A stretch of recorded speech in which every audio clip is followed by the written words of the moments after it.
Hello friends, कैसे आप सब। स्वागत है आपका हमारे यूट्यूब चैनल पर।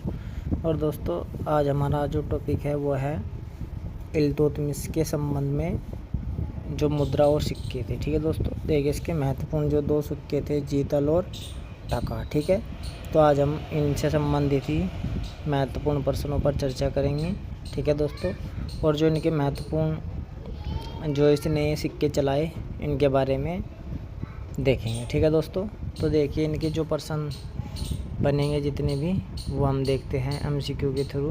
ठीक है दोस्तों, और इल्तुतमिश का बहुत योगदान है दिल्ली सल्तनत के समय व्यवस्थित मुद्रा को करने में।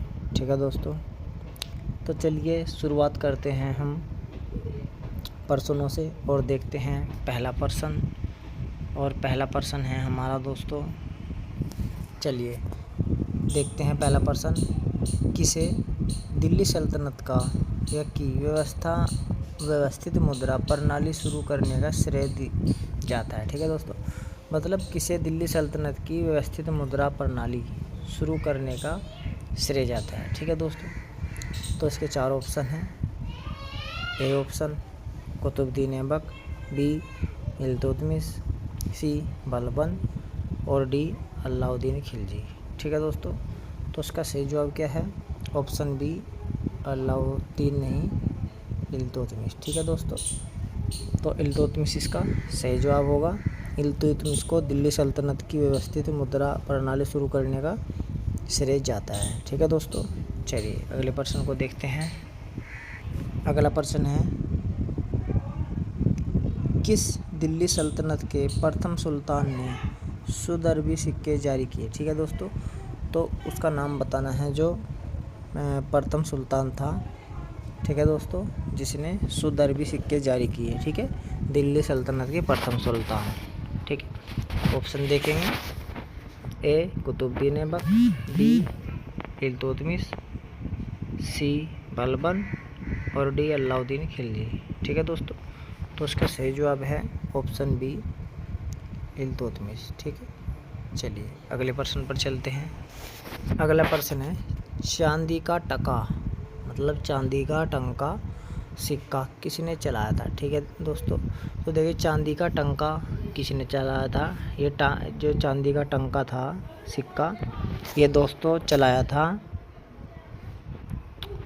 इल्तुतमिश ने। ठीक है, और इल्तुतमिश ने क्या किया था? जितने भी शुद्ध अरबी सिक्के थे हमें जारी किए थे। ठीक है दोस्तों, और ऐसा करने वाला इल्तुतमिश प्रथम सुल्तान भी था। ठीक है, तो इसका जो सही जवाब है दोस्तों वो इल्तुतमिश है। इल्तुतमिश ने चांदी का टंका और तांबे का जीतल दो प्रमुख सिक्के चलाए। ठीक है दोस्तों, चलिए तो इसका सही जवाब है ऑप्शन बी इल्तुतमिश। चलिए अगले प्रश्न पर चलते हैं। अगला प्रश्न है, निम्नलिखित में से कौन सा सिक्का तांबे का इल्तुतमिश ने चलाया था? ठीक है दोस्तों, तो नीचे चार सिक्के हैं, इनमें से तांबे का कौन सा सिक्का है जो इल्तुतमिश ने चलाया था? ठीक है दोस्तों, एक बार और पढ़ लेते हैं प्रश्न को। निम्नलिखित में से कौन सा सिक्का तांबे का इल्तुतमिश ने चलाया था? ठीक है दोस्तों, तो इल्तुतमिश ने कौन सा तांबे का सिक्का चलाया था? तो अभी हमने बताया कि सिक्का कौन सा था, वो था, देखते हैं पहले ऑप्शन। ऑप्शन ए टंका, ऑप्शन बी जीतल, ऑप्शन सी अदल, ऑप्शन डी इनमें से कोई नहीं। ठीक है दोस्तों, तो इसका जो सही जवाब है दोस्तों, ये चलाया था तांबे का जीतल। ठीक है, ऑप्शन बी सही हो जाएगा। ठीक है, टंका कैसा था? ये चांदी का था, और ये अदल एक अन्य सिक्का भी चलाया। ठीक है दोस्तों, ये सबसे छोटा था। ठीक है, 8 ग्रेन का मात्र। चलिए अगले प्रश्न पर चलते हैं हम। अगला प्रश्न है, किस चांदी के सिक्के पर अरबी में कलमा और सुल्तान की उपाधियाँ अंकित है? ठीक है दोस्तों, तो किस चांदी के सिक्के पर अरबी में कलमा और सुल्तान की उपाधियाँ अंकित है? ठीक है दोस्तों, तो चलिए इसके ऑप्शन देखते हैं। ए टंका, बी जीतल, सी मिश्र धातु और डी इनमें से कोई नहीं। ठीक है दोस्तों, तो दोस्तों देखिए जो ये इल्तुतमिश था दोस्तों, इसने क्या किया, इसने मिस्र धातु के सिक्के भी चलवाए। ठीक है दोस्तों, जो 47 ग्रेन से 56 ग्रेन के बीच थे। ठीक है दोस्तों, इनमें से एक तरफ इल्तुतमिश ने जो इल्तुतमिश की उपाधियाँ थी वे चलवाई, दूसरी तरफ क्या था, श्री सुल्तान लितिमिस, श्री हमीर आदि देवनागरी लिपि में उत्कीर्ण होने के साथ चौहान अश्वरोही आकृति भी अंकित करवाई। ठीक है दोस्तों, तो यहाँ पर हमारा जो प्रश्न है कि किस चांदी के सिक्के पर अरबी में कलमा और सुल्तानी की उपाधियाँ अंकित करवाई। ठीक है दोस्तों, तो यहाँ पर सीधा सा इसका जवाब है कि चांदी का सिक्का कौन सा था। चांदी का सिक्का हमने पहले पढ़ लिया और देख भी लिया प्रश्न में, तो ए ऑप्शन ए टंका कैसा सिक्का था, चांदी का। ठीक है, ये मिश्र धातु है चांदी और तांबे को मिलाकर, और ये तांबे का जीतल है। ठीक है, तो हमारा प्रश्न में उत्तर है कि किस चांदी के सिक्के पर। ठीक है, तो चांदी का एक ही सिक्का है, वो है टंका। ठीक है, टंका। चलिए अगले प्रश्न को देखते हैं। अगला प्रश्न है, किन सिक्कों पर देवनागरी लिपि में चौहान अश्वरोही आकृति अंकित थी। ठीक है दोस्तों, तो देखिए जो कुछ मिश्र धातु चलवाई थी हमने पहले बताया, तो इसमें क्या किया था, इल्तुतमिश की कुछ उपाधियाँ थी, और दूसरी तरफ क्या था, सुल्तान लितिमिस, श्री हमीर आदि देवनागरी लिपि में उत्कीर्ण होने के साथ चौहान अश्वरोही आकृति भी अंकित थी। ठीक है दोस्तों, तो ये किस सिक्कों पर थे, तो दोस्तों ये थे मिश्र धातु के सिक्के। ठीक है, और मिश्र धातु के सिक्के किस चीज़ के बने थे, तो दोस्तों मिश्र धातु के सिक्के चांदी और, यहाँ पे लिखता हूँ, चांदी प्लस तांबा। ठीक है, चांदी और ये तांबे के सिक्के थे। ठीक है दोस्तों, मतलब चांदी और तांबे को मिलाकर, यहाँ पर तांबे को मिलाकर मिश्र धातु बनाई थी। ठीक है, जिसके सिक्के बने थे। ठीक है, चलिए अगले प्रश्न को देखते हैं। अगला प्रश्न है, इल्तुतमिश ने नागौर से, नागौर कहाँ है, राजस्थान से निर्गत किए घुड़सवार शैली के किस धातु के सिक्के मिलते हैं। ठीक है दोस्तों, तो घुड़सवार शैली के सिक्के भी मिलते हैं, लेकिन वो किस धातु के मिलते हैं। ठीक है दोस्तों, तो इल्तुतमिश के नागौर से।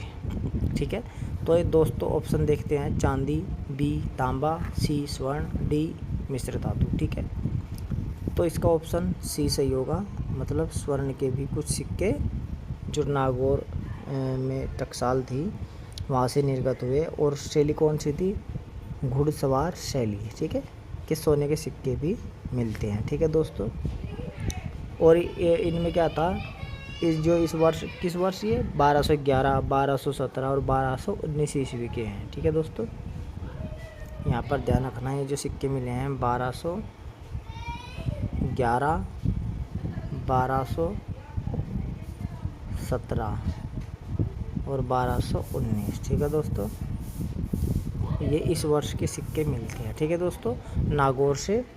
ठीक है, और सोने के सिक्के। ठीक है, और इन पर क्या था, कलमा व खलीफा का नाम अंकित था। ठीक है दोस्तों, और एक बात और बता दूं, चांदी के जो टंकों की तुलना में सोने के सिक्कों का कोई मानक भार निर्धारित नहीं था। ठीक है दोस्तों, और इसीलिए क्या हुआ, ये लोकप्रिय नहीं हो सके। ठीक है, इनका कोई मानक नहीं था, ये कमबत्ती थे। ठीक है दोस्तों, चलिए अगले प्रश्न को देखते हैं। अगला प्रश्न है,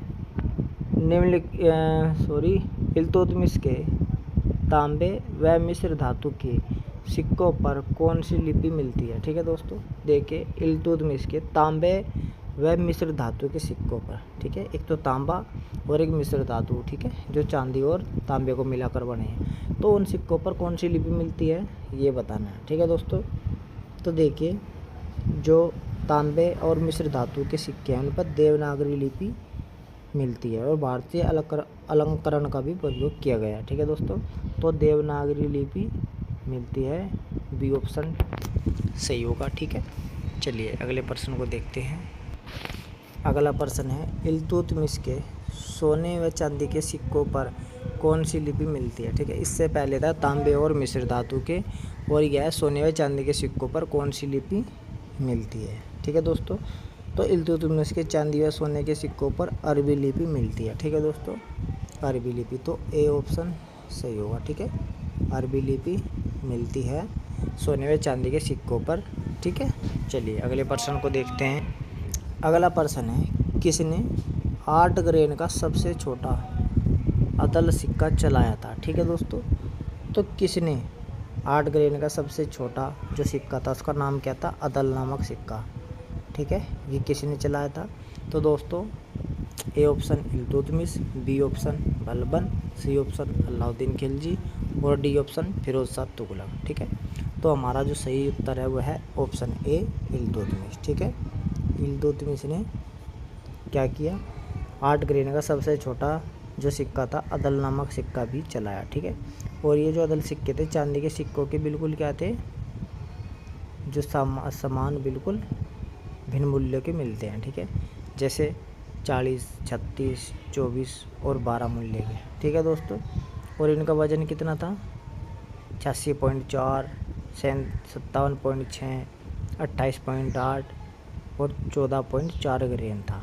ठीक है दोस्तों, और मैं एक टंकी का क्रम से कितना, जैसे अब लिखता हूँ, जैसे 86.4 है। ठीक है दोस्तों, तो 86.4 कितना हो गया, 1/2। ठीक है, ये टंका का 1/2 हो गया। ठीक है, अगला हमने 57.6 बोला था तो 1/3 हो गया। ठीक है, 24 इसके बाद हमने 28.8 तो 1/6 हो गया, और 14.4 ग्रेन का 1/12 भाग था। ठीक है, चलिए अगले प्रश्न पर चलते हैं। अगला प्रश्न है, उस सुल्तान का नाम बताइए। ठीक है, तो उस सुल्तान का नाम बताना है जिसने सिक्कों पर टकसाल को उत्तीर्ण करवाया था। ठीक है, तो मतलब उस सुल्तान का नाम बताना है जिसने, जहाँ पर सिक्के ढलवाए जा रहे थे, जहाँ सिक्के बनवाए जा रहे थे, जिस शहर में ढाले जाते थे सिक्के, तो उस टकसाल का नाम बताना था। ठीक है दोस्तों, तो देखिए दोस्तों, इल्तुतमिश प्रथम सुल्तान था जिसके सिक्कों पर टकसाल का नाम उत्कीर्ण था। ठीक है, ये इसने परंपरा शुरू की, आप समझ सकते हैं, और इसने सबसे पहले 1219 ईस्वी में चांदी के टकों पर, ठीक है दोस्तों, ये करवाया। ठीक है, और उसके एक सिक्के पर टकसाल का नाम बिलादे हिंद भी मिलता है। ठीक है दोस्तों, तो हमारा जो सही उत्तर है वो क्या है, ऑप्शन डी इल्तुतमिश। ठीक है, इल्तुतमिश वो सुल्तान था जिसने सिक्कों पर टकसाल का नाम उत्कीर्ण करवाया। ठीक है, जहाँ पर वो, जिस शहर में टकसाल है और जिस टकसाल में वो सिक्का बना है। ठीक है, चलिए अगले क्वेश्चन को देखते हैं। अगला प्रश्न है, किस शासक की टकसाल का नाम बिलाद अल हिंद। ठीक है दोस्तों, तो बिलाद हिंद मिलता है। ठीक है दोस्तों, तो नाम था बिलाद हिंद। ठीक है, टकसाल का नाम। तो दोस्तों किस शासक की टकसाल का नाम था। ठीक है, तो ऑप्शन देख लेते हैं, ए कुतुबुद्दीन ऐबक, बी बलबन, सी जलालुद्दीन खिलजी और डी इल्तुतमिश। ठीक है, तो उसका जो सही जवाब है दोस्तों वो डी है, ऑप्शन इल्तुतमिश। ठीक है, चलिए अगले प्रश्न पर देखते हैं। अगला प्रश्न है, इल्तुतमिश के तांबे के सिक्कों पर क्या अंकित नहीं था। ठीक है दोस्तों, तो इल्तुतमिश के तांबे के सिक्कों पर क्या अंकित नहीं था। ठीक है दोस्तों, तो यहाँ पर इल्तुतमिश के जो चांदी के अधिकांश सिक्के थे, तो सिक्कों पर जो टकसाल का नाम नहीं, किंतु क्या थी, तिथियाँ अंकित थी। ठीक है दोस्तों, चांदी के अधिकांश सिक्कों पर, ध्यान रखना है बात। ठीक है, तो इल्तुतमिश के तांबे के सिक्कों पर क्या अंकित था, तो देखिए दोस्तों, हजरत दिल्ली अंकित था, जरब अल सुल्तान भी अंकित था, अदल सुल्तान भी अंकित था और अल सुल्तान भी अंकित था। ठीक है दोस्तों, लेकिन क्या अंकित नहीं था, मुहम्मद अल निस्वा। ठीक है, तो सी ऑप्शन सही हो जाएगा, ये रजिया सुल्तान की उपाधि है। ठीक है दोस्तों, किसकी, रजिया सुल्तान की उपाधि है ये। ठीक है दोस्तों, और उसने भी मिस्र धातु के सिक्के चलाए। ठीक है, जो 5.1 ग्रेन से 53.5 ग्रेन तक होते थे, और इस पर रजिया की एक तरफ तो उपाधि मुहम्मद अल निस्वा, जो ये ऑप्शन में लिखी है मुहम्मद अल निस्वा, और दूसरी तरफ रजिया अंकित है। ठीक है दोस्तों, तो ये किसका सिक्का था, इसके मतलब ये उपाधि थी रजिया सुल्तान की, और अपने जो मिस्र धातु के सिक्के चलाए इसकी उपाधि थी, और दूसरी तरफ रजिया सुल्तान का नाम रजिया था। ठीक है, चलिए अगले प्रश्न को देखते हैं। अगला प्रश्न है, टका सिक्का कितने ग्रेन का था। ठीक है दोस्तों, अब ये बताना है कि कितने ग्रेन का सिक्का था। ठीक है, तो देखिए जो सामान्य रूप से यदि बात करें हम, तो जो टका था ये सामान्य रूप से 175 ग्रेन का था। ठीक है दोस्तों, 175 ग्रेन का। ठीक है, और यदि हम बात करें ये किसने कहा था, ये KM अशर्रफ। ठीक है, KM अशर्रफ ने भी 175 ग्रेन का माना था। ठीक है, अब बात करते 167 की, तो 167 ग्रेन का माना था उत्तम सिंह राव। ठीक है, उत्तम सिंह राव के अध्ययन के अनुसार इसका वजन 167 ग्रेन था। ठीक है, जबकि डॉक्टर राधे शरण के अनुसार चांदी टके का 168 ग्रेन था। ठीक है, 40 से 168 ग्रेन। ठीक है, यहाँ पर ये भी आपको बात ध्यान रखनी है। ठीक है, और ये जो 48 है इसमें क्या है कि दिल्ली में 1 टका 48 जीतल के बराबर था। ठीक है, 148 के बराबर था। तो दोस्तों टंका जो सिक्का था कितने ग्रेन का था, 175 का था। ठीक है, और अलग अलग इतिहासकारों ने अलग अलग बताया, लेकिन ये सर्वमान्य है 175। ठीक है, चलिए अगले प्रश्न पर चलते हैं, लेकिन इससे पहले एक बात और कर दूँ कि यदि 167 पूछते हैं तो उत्तम सिंह राव के अनुसार 167 और 168 है डॉक्टर राधे शरण के अनुसार। ठीक है, और 175 अधिकतर ने माना है, लेकिन यदि नाम की बात करूँ तो KM अशर्रफ ने। ठीक है, KM अशर्रफ। चलिए अगले प्रश्न को देखते हैं। अगला प्रश्न है दोस्तों, और अंतिम प्रश्न भी है, इल्तुतमिश ने किन धातुओं से मिश्र धातु के सिक्के बनाए। ठीक है दोस्तों, तो किन धातुओं से मिश्र धातु बनाई। ठीक है दोस्तों, प्रश्न ही है। तो दोस्तों हमने पहले भी कई बार बताया है इसमें। तो दोस्तों इल्तुतमिश ने चांदी और तांबे, ऑप्शन ए, चांदी और तांबे से मिलाकर क्या बनाई, मिश्र धातु बनाई। ठीक है दोस्तों, तो दोस्तों ये थे महत्वपूर्ण प्रश्न। आपको कैसे लगे हमें ज़रूर बताएं, कमेंट आप ज़रूर करना। जितनी भी हमसे मिस्टेक गलतियाँ होती हैं हमें ज़रूर बताएं, क्योंकि हम फिर उनमें सुधार करेंगे। और दोस्तों आज इस वीडियो में इतना ही, फिर मिलेंगे आपसे। धन्यवाद, नमस्कार।